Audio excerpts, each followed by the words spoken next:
Students and welcome back to my channel excellent learning point. तो बच्चों, आज की इस वीडियो में हम क्लास 10th का वर्कशीट नंबर 34 डिस्कस करने जा रहे हैं।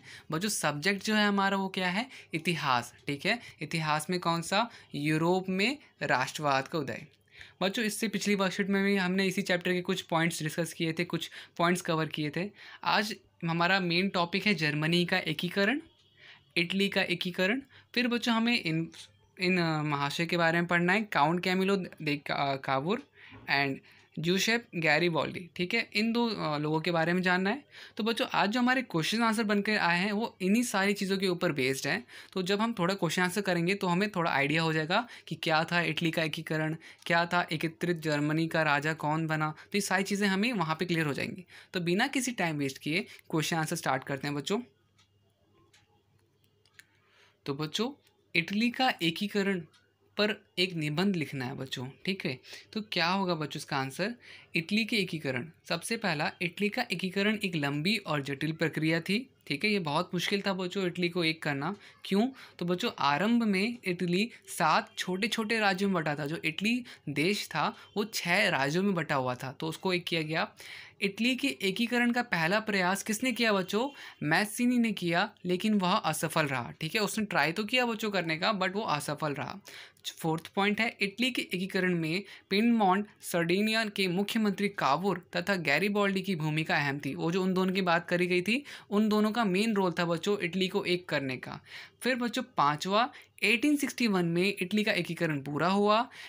एमुनल द्वितीय को सम्राट घोषित किया गया। ठीक है बच्चों, आते हैं क्वेश्चन नंबर सेकंड में। एकीकृत जर्मनी का राजा कौन बना? केसर विलियम प्रथम। ठीक है बच्चों, ये राजा बना था। ओके, और उसके बाद बच्चों प्रश्न 3 पे आते हैं। जर्मनी के एकीकरण की विशेषताओं का वर्णन कीजिए। ठीक है, अभी इटली का क्लियर हो गया बच्चों। इटली क्या था? तो 7 छोटे छोटे देशों में राज्यों में बटा हुआ था। पहले तो सबसे पहले किसने इसका ट्राई किया? तो मैसिनी ने ट्राई किया था इसको एक करने का, एकत्रित करने का, बट वो असफल रहा। फिर किसने किया बच्चों? Piedmont Sardinia and Cavour Garibaldi. ठीक है, तो इन्होंने किया था ट्राई, और फिर हम क्या कहते हैं, इन्होंने कर भी दिया। ठीक है, और क्या कहते हैं, राजा कौन घोषित हुआ बच्चों? तो ये क्या नाम लिखा हुआ है? एमुनल द्वितीय। ठीक है, तो ये सम्राट घोषित हुआ था।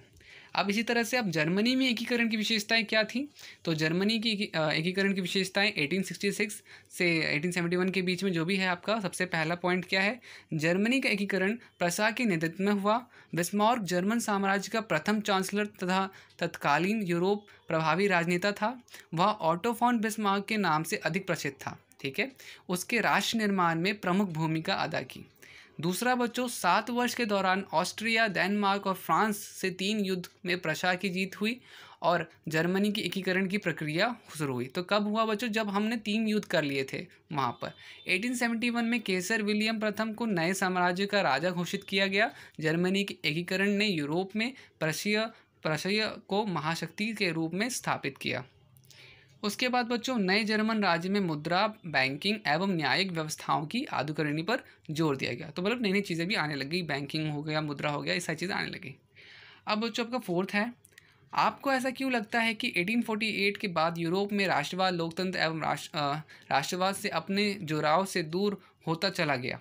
तो बच्चों ऐसा क्यों हुआ? तो देखो क्या है, यह सही है कि 1848 के बाद यूरोप में राष्ट्रवाद, लोकतंत्र एवं राष्ट्रवाद की अपने जुड़ाव से दूर होता चला गया। अब राष्ट्रवाद का स्थान उग्र राष्ट्रवाद ने ले लिया था। उपनिवेशवाद और युद्ध और राष्ट्रवाद का एक भाग मान लिया गया था। राष्ट्र को मजबूत करने के लिए लोकतंत्र की बजाय तानाशाही पर अधिक जोर दिया जाने लगा था। तो बेसिकली बच्चे वहाँ पे फिर से क्या हुआ, धीरे धीरे लोग राजाशाह, मतलब कि जहाँ पे राजा का शासन होता है वैसा उन्होंने स्टार्ट कर दिया था। ठीक है, तो वही चीज़ थी यहाँ पर बच्चों कि राष्ट्रवाद हट के उग्रवाद, या जिसे आप उग्र राष्ट्रवाद भी कह सकते हो, वो बनने लगा। ठीक है, तो बच्चों यही था आपका क्या कहते हैं वर्कशीट नंबर 34 के क्वेश्चन आंसर। ठीक है, तो बच्चों अगर आपको वीडियो अच्छी लगी तो प्लीज़ वीडियो को लाइक, शेयर एंड कमेंट कर देना। एंड मोस्ट इंपॉर्टेंट, सब्सक्राइब करना मत भूलना बच्चों। ठीक है, और वो साइड में जो आपको सब्सक्राइब का बटन दिख रहा है उस पर क्लिक करना है। उस पर आपके बच्चों पैसा एक भी नहीं लगता है। सिर्फ और सिर्फ क्या होता है उससे, बेल आइकन भी प्रेस कर देना। क्या होता है बच्चों उससे कि जब भी मैं कोई न्यू न्यू वीडियो निकालूंगा ना, तो आपको सबसे पहले पता लगेगा, सबसे पहले आपके फ़ोन में मैसेज आ जाएगा, नोटिफिकेशन आ जाएगा। ठीक है, तो आज की वीडियो में इतना ही, बाकी मिलते हैं नेक्स्ट वीडियो में।